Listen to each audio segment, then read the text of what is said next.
fast. Like I'm talking like same day or next day results. And this is without the buildup of brand or pixels or connections or any of that techno mumbo jumbo. It's entirely unnecessary. You don't need it. Nobody wants it. And if you're doing it, you don't have to. Like you literally do not have to do any of that techno mumbo jumbo. This is based upon, of course, my experience. Yours may be different. Yours may say, Jeff, you're a big box of lies. Like, yeah, man, I get it. It's the internet. If nobody's telling you that you're wrong, are you really even on the internet? But here's like the 4-part plan. First things first is a customer comeback. The second is a offer creation session. Third is a new customer campaign. And then the fourth one is follow up and fall in love. Look at those copywriting skills. Look at that stuff, right? 4-part plan that gets any results fast. Step number 1 is the customer comeback campaign. The second is the offer creation session. The third is the new customer campaign. And the fourth is the follow up and fall in love campaign. If you are of the skeptical camp, me too, man. When I said follow up and fall in love, this is just a soap opera sequence and a check-in text, right? But we prettied it up, so it's more fun that way. The customer comeback campaign is really just another word for reactivation text message. The offer creation session is just a complicated or more easier way to digest the idea of like you and I got to sit down and figure out if what you're selling is actually what people want. And then the new customer campaign, that's another word for lead generation. That's it. But if y'all, ladies and gents, go to market and say, hey, we're going to run a reactivation campaign, a lead generation campaign, where you're going to take ads that are already working. We're going to take ads that are already working, apply to your account, and then we're going to automatically follow up and write some emails. It's a lot less fun, a lot less interesting. So that's why I changed the wording and the verbiage. And the interesting part about all this today is if you want to be more different, use more different words. Easiest thing to do. To be more different, use more different words. And this is a very Jeff language, which is like, clearly this is it.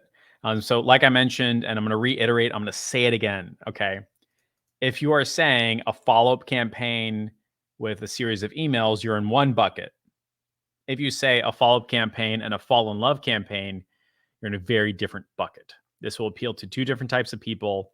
It'll be two different types of communications, two different types of happiness and things like that. And either you can charge more, be different, or get a different client result because of it.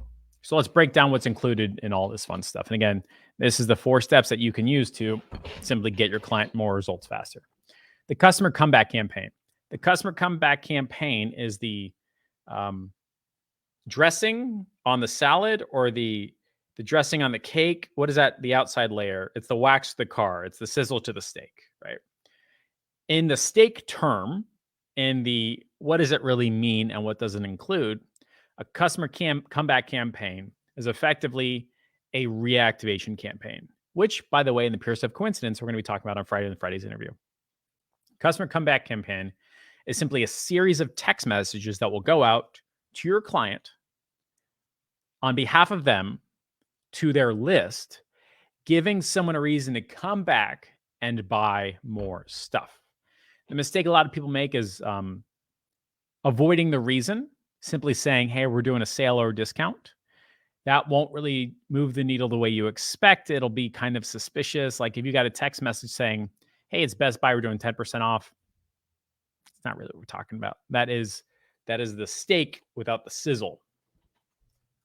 Customer comeback campaign really needs to have a couple components. The first is a customized offer, a reason why, a scarcity, urgency. Gotta have these components. It doesn't have to have these components, but if you really want to move the needle, this is what we really recommend, right? So, a customized offer. The mistake in this line of thinking is saying, I need to sit down with my client and um, have like a deep, meaningful conversation. You don't have to. When I say customized offer, I mean I want you to avoid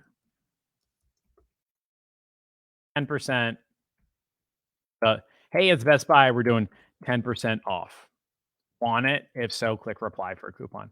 Like that is not exciting, not interesting. That's not customized.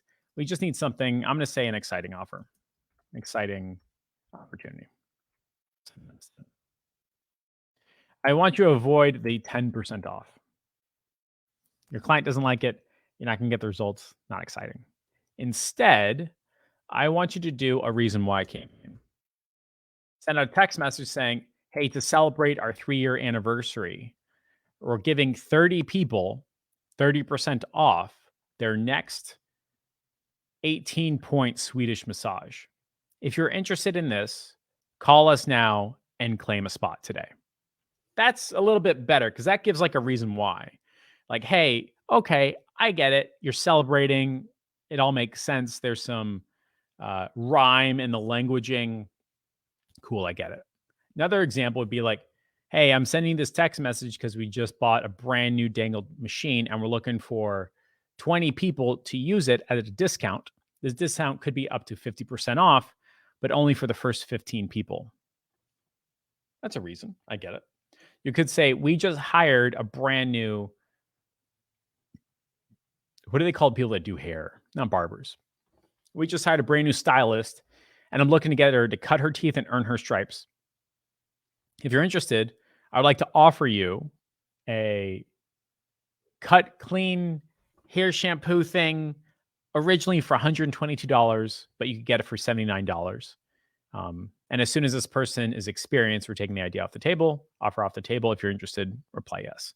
So like the reason why has to have some weight to it. Like it has to be believable. Whether it is or is not believable on your part is different than believable by the end client. So like if your client is like, "Lo, I really need to make like $10,000 tomorrow," you're not going to say, "Hey, the reason why we're running this campaign is so my owner can make $10,000." That's not really going to move the needle, right? It has to be a believable reason, usually in terms of celebration, like a holiday, in terms of new employee, or recent investment. These things tend to make a lot of sense for the end customer as to, okay, I get it. I believe it. Yeah, it sounds better than 10% off from Best Buy. Throw some coupons around. Maybe somebody will sign up and nobody's going to buy. I want you to avoid that 10%. You need an exciting opportunity and you need a reason why, like a celebration. Hey, we're celebrating 5 years. We're celebrating my wife's 42nd anniversary. We're giving 42 people 15% off their next steak dinner. Hey, we just invested seriously in blank, blank, and blank, and we think it'd be a really cool opportunity for you to try this out beforehand. Restaurants can do this, by the way. Hey, we just opened up a second facility to celebrate we're doing. Okay, I get it, man. Fine. Just like that. Scarcity is a quantity. Urgency is a time frame. Quantity is we only have 10 spots available. We only have 5 lawnmowers left. We only have 4 cars on the lot. We only have 8 more spots. We only have something, and it has to be a quantity. Like we only have 10 more shampoo bottles. After that, the shampoo special is gone. Something like that. There has to be a believable quantity. You can't say, hey, we only have 2 available. Doesn't quite work out the way you think. People just not respond. Or if they do respond, they're going to say, that's so weird because I thought it would be gone by now. I guess you've been lying this whole time. Right? That type of thing. And you don't want to say, hey, we only have 900 pieces of carpet left. It's kind of funky. If your client doesn't have good quantity, you can create a package like an exciting opportunity. And then one of those elements is tight quantity. For example, hey, we're doing a really cool Valentine's Day special. It includes the facial, the massage, the spa, the eye mask, and for the next 15 people, we're even going to throw in the acupuncturist who's only here until Thursday. That would be an example of urgency. I messed that up. Here's an example. Let's just clip that. Just pretend that doesn't exist. You can do a scarcity type of thing. You can say, hey, to celebrate Valentine's Day, we're going to be doing the massage, we're going to be doing the acupuncture, we're going to be doing the stretch, and for the next 10 people, we're going to include complimentary roses and chocolates.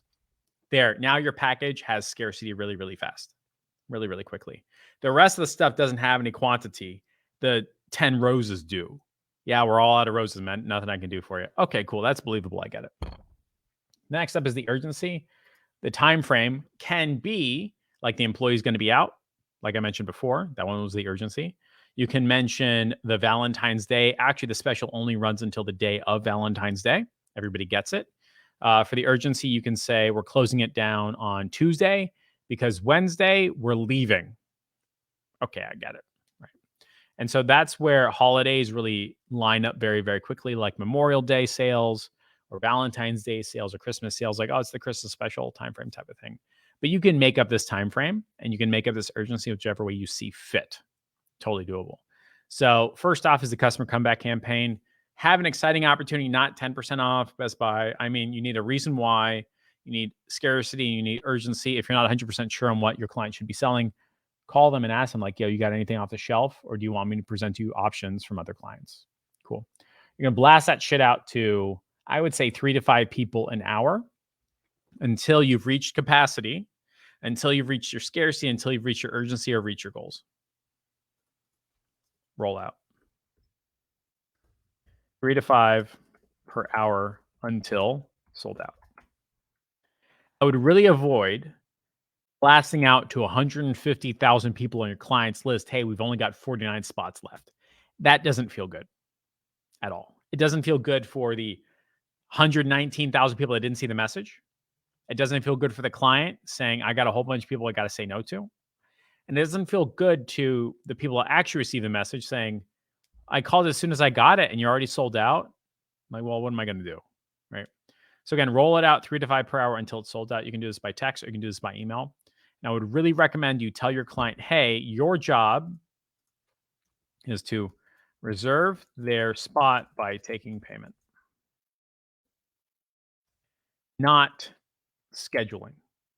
Say again, taking payment, not scheduling. I'd be happy to schedule you in for this limited time opportunity car wash that is only available for the next 15 people. Yeah, we can schedule in 2 weeks from now. Nobody's happy with that. Hey, Mr. Johnson, look, if you want to schedule 2 weeks from now, it's totally fine. But I'll tell you what, we've got 150,000 people getting out on this email list. If we don't sell out by 10:30 a.m. today, we're saying another cohort, I'm going to do it until we've sold out. And I'll tell you what, we've only got 22 spots left. We're only doing this until Wednesday. And if you want to book 2 weeks from now, that's fine, but I can't offer you this. So either you can pay for this now, and yeah, I'll look the other way if you want to come in 2 weeks, or we got to move to the next person. Sorry, man, but I got 109,000 people to take care of. What do you want to do? Okay, yeah, man, not to worry. Thanks so much. Bye. Next person, take payment, just like that.